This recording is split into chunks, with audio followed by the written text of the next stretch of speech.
যে কোনো সবজি আমি তেল নিদিয়াকৈ যদি বনাই খাওঁ সঁচাকৈ আমাৰ শৰীৰৰ বাবে বহুতেই উপকাৰী। সেয়েহে আজি ভাবিলোঁ কেৰাহী এটা গৰম কৰি অকণমান গোটা জিৰা লগতে সৰু সৰুকৈ কাটি দি দিলোঁ পিঁয়াজ। ভাজিবলৈ লৈছোঁ তিতা ফুল। সদ্যহতে তিতা ফুল মই এবাৰ খাৰ দি বনাই আপোনালোকক দেখুৱাইছিলোঁ। তিতা ফুলৰ খাৰ কেতিয়াবা ধৰক পিটিকা কৰিও খাওঁ। আজি ভাবিলোঁ তেল নিদিয়াকৈ এখন শুকান কেৰাহীত বনাম। গোটা জিৰা অকণমান দি পিঁয়াজখিনি দি অকণমান ৰঙা হ'বলৈ দিছোঁ শুকান কেৰাহীতে। এনেধৰণে বহুতে বনাই খাইছে চাগৈ, কিন্তু মইনো কেনেধৰণে বনাইছোঁ অকণমান কেমেৰাত বন্দী কৰি আপোনালোকলৈ আগবঢ়াইছোঁ। আপোনালোকে ভিডিঅ'টো চাওক, বৰ বিশেষ দীঘলীয়া নহয়।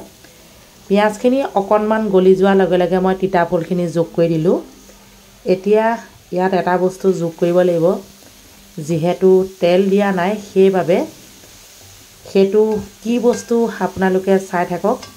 এই যে তিতা ফুল আমাৰ শৰীৰৰ বাবে বহুত উপকাৰী সেইটো বহুতে জানে, মানে বহুত গুণ আছে তিতা ফুলৰ। এতিয়া মই নিমখ দিলোঁ, নিমখটো সোৱাদ অনুসৰি দিছোঁ, যিহেতু তিতা আৰু লগতে তেল মিশ্ৰণ কৰা নাই সেইবাবে অকণমান নিমখ বেছিকৈ দিছোঁ। বেছিকৈ দিলেও আপোনাৰ তিতাৰ লগত মিলি যাব বাৰু। নিমখ যোগ কৰিও অকণমান ভাজি দিছোঁ, পানী ওলাইছে অলপ অলপ। ভাজি পেলাই ভালেই লাগিছে, বেয়া লগা নাই। এতিয়া আৰু অকণমান কিবা এটা যোগ কৰিম, সেইটো কি আপোনালোকে চাই থাকক। লগতে ভিডিঅ'সমূহ যদি চাই আপোনালোকে ভাল পাইছে লাইক কমেণ্ট কৰিব। ইয়াত মই গোটা জিৰা, পিঁয়াজ, সোৱাদ অনুসৰি নিমখ, অকণমান গৰম পানী, বেলেগ একোৱে ব্যৱহাৰ কৰা নাই। আৰু আপোনালোকেও গম পাইছে যে তেল নিদিয়াকৈ তিতা ফুল খাব পাৰি, যিহেতু বইল কৰিও খায় বহু লোকে। মই এনেধৰণে বনাইছোঁ, কিহৰ লগত খাম আপোনালোকক দেখুৱাম বাৰু। আৰু খায়ো বহুত ভাল পাওঁ, মই মানে তিতা খাই বহুত ভাল পাওঁ। যিকোনো তিতাই মই মানে খাওঁ, ভালদৰে সিজিলে।